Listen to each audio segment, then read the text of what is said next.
Ako nga pala si Nestor. 56 na taong gulang na po ako ngayon. Pansamantala akong nandito sa isang maliit na upuang kwarto malapit sa bayan ng San Pablo, Laguna. Ang karanasang ibahagi ko sa inyo ay tungkol sa madilim na kaganapan sa aming pamilya noong bata pa ako. Isang matinding trahedya na nag-iwan ng malalim na sugat at habambuhay na kababalaghan sa aking pagkatao. Hindi ito tungkol sa multo o aswang. Para sa akin, ito ang totoong horror story sa lahat. Istorya ito ng panluloob, kahakiman at ano pang mga bagay na ganun. Isang gabi noon sa aming matandang bahay kubo noong 1982 na tuluyang nagbabago sa takbo ng buhay ko. Bago maganap ang lahat, simple lang ang buhay namin sa San Pablo. Ang tatay kong si Mang Berto at ang nanay kong si Aling Rosa ay mga simpleng magsasaka lang. May 3 kaming hektaryang lupain na pinamana ng lolo ko na may mga puno ng rambutan, lansones at matatayog na niyog. Ang kapatid kong si Lito ay 10 taong gulang pa lamang noon. Samantalang ako naman ay 12. Kahit hindi kami mayaman, sapat ang kita mula sa ani para magkakain kami ng 3 beses sa isang araw at makapag-aral kaming magkapatid. Ngunit may isang malaking suliranin sa aming pamilya. Ang kapatid ng tatay ko na tawagin niyo na lang sa pangalang Tiyong Turing. Walang trabaho, madalas nasa sugalan at laging may utang. Matagal nang iginiit ni Tiyong Turing na ibinta ang 3 hektaryang lupa para mabayaran ang kanyang mga utang sa sabong at makuha ang kanyang sinasabing kalahati. Pero ayaw ni tatay. Sabi ni tatay, ang lupang iyon ang tanging pangkabuhayan namin at para sa kinabukasan naming magkapatid. Tandang-tanda ko pa ng gabing iyon ng Nobyembre 14, Kuya Jun. Umulan ng mahina at malamig ang simoy ng hangin sa San Pablo. Nakatapos lang namin kumain ng hapunan at nagliligpit na si nanay ng mga plato, habang si Lito ay nakahiga sa banig at nagbabasa ng comics. Gamit lang ang liwanag ng ilawang gas. Walang kuryente sa aming barangay noon kapag sumapit ang hating gabi. Gabi na nang biglang bumukas ang aming pintuan na gawa sa kawayan. Hindi man lang kumatok ang pumasok. Unang pumasok si Tiyong Turing kasama ang 2 niyang kilalang tambay mula sa kabilang baryo. May bitbit silang mahabang mga itak, Kuya Jun. Agad na tumayo si tatay mula sa papag. Turing, ano to? Anong ginagawa niyo rito sa kaligatnaan ng gabi? Walang maraming salita si Tiyong Turing. Ang mga mata niya ay napakalaki, tila hindi natutulog ng ilang araw at puno ng galit at pagnanasa. Ibigay mo sa akin ang dokumento ng lupa ngayon din, o hindi kayo makalabas ng buhay sa bahay na to, Berto. Nasiraan ka na ba ng bait? Sigaw ng nanay ko habang tinutulak kami ni Lito sa likod niya. Kapatid mo yan. Hindi na nagdalawang isip si Tiyong Turing at ang mga kasama niya. Sa harap mismo ng 2 mata ko, walang awa nilang sinugod si tatay. Nakita ko kung paano bumagsak si tatay habang tinatangka niyang ipagtanggol ang aming pamilya. Sumunod na hinabol ni Tiyong Turing si nanay at ang kapatid kong si Lito. Sa gitna ng sigawan at kaguluhan, mabilis akong itunulak ni nanay sa ilalim ng lumang aparador na nakadikit sa dingding bago siya inabot ng pumatay sa kanya. Pumikit ako ng mahigpit, nanginig ang buong katawan ko habang nakatakip ang 2 kamay ko sa aking bibig para hindi makagawa ng kahit anong ingay. Nakita ko sa siwang ng kahoy ng aparador ang pagbagsak ng aking buong pamilya. Ang aking ama, ang aking ina at ang maliit kong kapatid na si Lito. Lahat sila ay nawalan ng buhay sa loob lamang ng ilang minuto dahil lamang sa kasikiman sa lupa. Nang matapos ng karahasan, narinig ko ang paghahanap ni Tiyong Turing sa mga papilis sa baul ni tatay. Pagkatapos makuha ang mga papilis, lumabas sila ng bahay at iniwang bukas ang pinto. Naiwan ako sa ilalim ng aparador, Kuya Jun. Walang gumagalaw, walang umiiyak. Ang tanging narinig ko lang ay ang patak ng ulan sa bubong at ang mabilis na tibok ng sarili kong puso. Nanatili ako sa ilalim ng aparador ng higit 5 oras, Kuya Jun. Hindi ako makagalaw. Pakiramdam ko ay kapag gumagalaw ako ng kahit 1 pulgada, babalik sila tiyong turing. Ngunit habang lumalalim ang gabi, hindi lang ang mga takot sa mga pumapatay ang nararamdaman ko. May iba pang pumasok sa silid. Ang hangin sa loob ng bahay ay biglang naging napakabigat.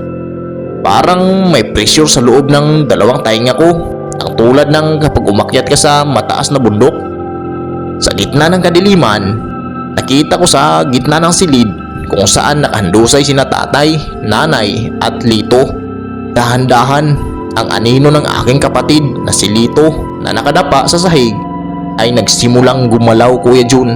Hindi siya bumangon, ang anino lang niya sa sahig. Nang ibinato ng natitirang liwanag ng buwan mula sa bintana at nandahang tumayo. Ang anino ay walang mukha, Kuya Jun. Ngunit kitang-kita ko sa mga mata ko ang hugis ng maliit niyang katawan. Lumakad ang anino papunta sa pwesto ng aparador kung saan ako nakatago. Tumigil ang anino sa tapat mismo ng siwang ng aparador, Kuya Jun. Naramdaman ko ang isang malamig na pakiramdam sa aking dibdib. Isang uri ng psychological dread na hindi ko maipaliwanag. Hindi to galit sa akin. Ito ay ang natitirang takot at pangangamba ng aking kapatid bago siya mawala ng hininga. Naramdaman ko ang pakiramdam ng isang batang nalilito kung bakit ginawa iyon ng sarili naming tiyuhin. O sabihin lang natin na parang naghahalusinate ako, Kuya Jun. Kinabukasan, nang sumikat ang araw, nakalabas ako sa bahay at nakatakbo sa bayan para huminga ng tulong. Dumating ang mga pulis, Kuya Jun. Ngunit si Tiyong Turing at ang kanyang mga kasamahan ay mabilis na nakatakas at nagtatago sa kabilang lalawigan. Dahil walang tumatayong tagapag-alaga sa akin at sa takot na balikan ako ng tiyuhin ko, napilitan akong lumayo sa San Pablo. Dito nagsimula ang pinakamahirap kong buhay, Kuya Jun. Sa edad na 12, nagpag-alagala ako sa Maynila. Natutong matulog sa mga bangkita, kumakain ng tirang pagkain. At sa pagkalipas ng mga taon, pumasok ako sa mundo ng masamang gawain para lang mabuhay. Mula sa pagiging pumatok sa jeep, naging snatcher ako, hanggang sa naging magnanakaw ng mga bahay at gamit. Habang lumalaki ako, Kuya Jun, dala-dala ko ang matinding galit at trauma. Gabi-gabi, tuwing pipikit ako, nakikita ko pa rin ang anino ni Lito at ang huling hitsura ni nanay at tatay. Ang galit na iyon ang naging dahilan para maging matigas ang puso ko. Wala akong pakialam kung makasakit ako o makulong. Ang mahalaga lang sa akin ay makakain at makaraos sa araw-araw. Taong 1999, Kuya Jun, sa edad na 33, nahuli ako sa isang malaking kaso ng pagnanakaw sa isang bodega sa Caloocan. Nahatulan ako at nakulong sa bilibid. Ang buhay sa loob ng kulungan ay isa pang uri ng impyerno, siksikan, mainit at puno ng gulo. Sa unang 2 taon ko sa loob, madalas akong nakipag-away. Wala akong kinatakutan dahil pakiramdam ko ay matagal na ring namatay ang kaluluwa ko noong 1982 sa San Pablo. Ngunit, noong taong 2003, may isang kapwa ko preso na nagngangalang Mang Jose. Isa siyang matandang lalaki na nagtuturo ng mga babasahin at salita ng Diyos sa loob ng selda. Sa tuwing nagtuturo siya, ay lumalayo ako, Kuya Jun. Ayaw kong makinig. Para sa akin, kung may Diyos, bakit minalagpas niyang ginawa ni Tiyong Turing sa pamilya ko? Bakit niya pinabayaan ang isang 12 taong gulang na bata na magdusa sa kalsada? Isang gabi nun, Kuya Jun, habang tulog ang lahat sa aming kohesyon, nagising ako dahil sa parehong pakiramdam na naramdaman ko noong gabi ng trahedya sa San Pablo. Ang mabigat na hangin at ang pressure sa tainga ko. Nakatingin ako sa bakal na rihas ng aming silda. Sa labas ng rihas, sa madilim na pasilyo ng kulungan, nakita ko ulit ang anino. Akala ko ay naghahalusinate na naman ako. Ang nakita kong anino ay anino ng aking kapatid na si Lito. Ngunit sa pagkakataong ito, hindi lang ito nakatayo. May itinuro ang anino gamit ang maliit niyang kamay. Itinuro niya ang maliit na lumang Biblia na nakapatong sa mesa ni Mang Jose sa sulok ng silda. Ang anino ay nanatiling nakaturo roon ng halos 10 minuto bago dahan-dahang napawi sa kadiliman ng pasilyo. Ito ang naging turning point ng buhay ko, Kuya Jun. Hindi ko maipaliwanag, pero noong gabing iyon, naramdaman ko na ang anino ni Lito ay hindi namumulto para mambubulabog o manghihingi ng paghiganti. Nandun siya para ipaalala sa akin na buhay pa rin ako at may pag-asa pa ang buhay ko na nasira noong gabing iyon. Kinaumagahan, sa unang pagkakataon sa loob ng 20 taon, lumapit ako kay Mang Jose. Hiningi ko ang Biblia niya, Kuya Jun. Nagsimula kong magbasa. Dahan-dahan, natutunan kong kilalanin ang Diyos. Natutunan kong ilabas ang lahat ng galit ko, pait at puot na nakaimbak sa puso ko mula pa nung bata pa ako. Isinuko ko ang lahat ng sakit sa kanya, Kuya Jun.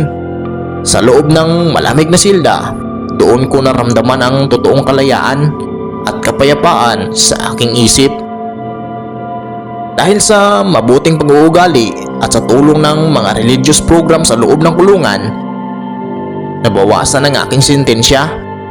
Taong 2018, Kuya Jun, ganap akong nakalaya sa edad na 52. Nang makalabas ako, binigyan ako ng pagkakataon ng isang Christian Foundation na makapagsimula ulit. Binigyan nila ako ng trabaho bilang maintenance at caretaker sa isang malaking retreat center at orphanage sa Laguna. Maayos ang sahod, Kuya Jun. May sarili akong maliit na kwarto at tahimik ang buhay ko. Natuto na rin akong maging maayos na mamamayan at tumutulong sa mga kabataang napupunta sa maling landas. Ngunit, noong nakaraang taong 2023, Kuya Jun, nakatanggap ako ng balita mula sa isang malayong pinsan sa San Pablo. Nabalitaan ko nang tiyuhin kong si Tiyong Turing ay matagal nang bumalik sa aming bayan noong huling bahagi ng dekada 90 matapos ma-prescribe ang ilang kaso niya. Nakuha niya ang lupa namin at naibinta ito, Kuya Jun. Nagtayo siya ng maliit na bahay sa gilid ng bayan at doon nabuhay ng mag-isa. Dahil inabando na rin siya ng kanyang mga naging kasama at sariling pamilya dahil sa kanyang pagiging mainitin ng ulo. Nalaman ko rin na may malalang sakit na si Tiyong Turing at nakahiga na lamang sa kama. Hindi na makalakad at nag-iisa na lang sa buhay, Kuya Jun. Magkahalong kaba at pagnanais na matapos na ang kabanatang ito ng buhay ko ang nararamdaman ko, Kuya Jun. Nagpasya akong pumunta sa San Pablo para bisitahin siya. Hindi para gumanti, kundi para harapin ang nakaraan at sabihin sa kanya na pinatawad ko na siya sa tulong ng Panginoon. Nang makarating ako sa maliit niyang kubo sa gilid ng bukirin sa San Pablo, nahanap ko rin siya. Payat na, matanda na at nakahiga sa isang lumang papag. Ang mga mata niya ay dating puno ng galit at pagnanasa ay wala nang ningning. Lumapit ako sa tabi ng papag niya. Tiyong Turing, ako to, si Nestor, ang anak ni Berto. Lumingon siya sa akin, Kuya Jun. Nang marinig niya ang pangalan ko, nakita ko ang biglang pagbabago sa kanyang mukha. Hindi galit, kundi matinding takot. Nanginginig ang mga labi niya habang nakatingin sa akin. Ngunit, hindi sa mukha ko nakatutok ang mga mata niya. Nakatutok ang tingin niya sa bahagi ng likod ko, sa aking gilid. "Sino ang kasama mo?" tanong niya sa pautal-utal at mahinang busis. Kumunot ang noo ko, Kuya Jun. Mag-isa lang ako. Mag-isa lang ako, Tiyong. Wala akong ibang kasama. Umiling si Tiyong Turing nang mabilis. Lumaki ang mga mata niya sa matinding sindak habang tinuturo ang kabilang sulok ng kwarto sa likod ko. "Hindi, kasama mo sila. Nakatayo sila sa likod mo. Nakita ko sila noong gabi na yun." Tumingin ako sa likod ko, Kuya Jun. Wala akong nakitang tao. Wala kahit ano. Ngunit doon ko na-realize ang isang nakapanghilabot na katotohanan. Sa loob ng 40 taon, inakala ko na ako ang mag-iisang pinagmumultuhan ng nakaraan. Inakala ko na ang mga anino na nakita ko sa mga madilim na sandali ng buhay ko ay mga multo na nagpaalala sa akin ng aking kawalan. Pero noong sandaling iyon, habang nakikita ko ang matinding takot sa mga mata ng aking tiyuhin, naintindihan ko na ang lahat, Kuya Jun. Ang espiritu ng pamilya ko ay nandoon na sa Panginoon. At ang mga anino na nakita ko ay mga anghel pala ng Panginoon. Hindi kailanman lumayo sa akin. Nakatayo sila sa likod ko para protektahan ako mula sa dilim ng kalsada at ng sa kulungan hanggang sa makilala ko ang Panginoon.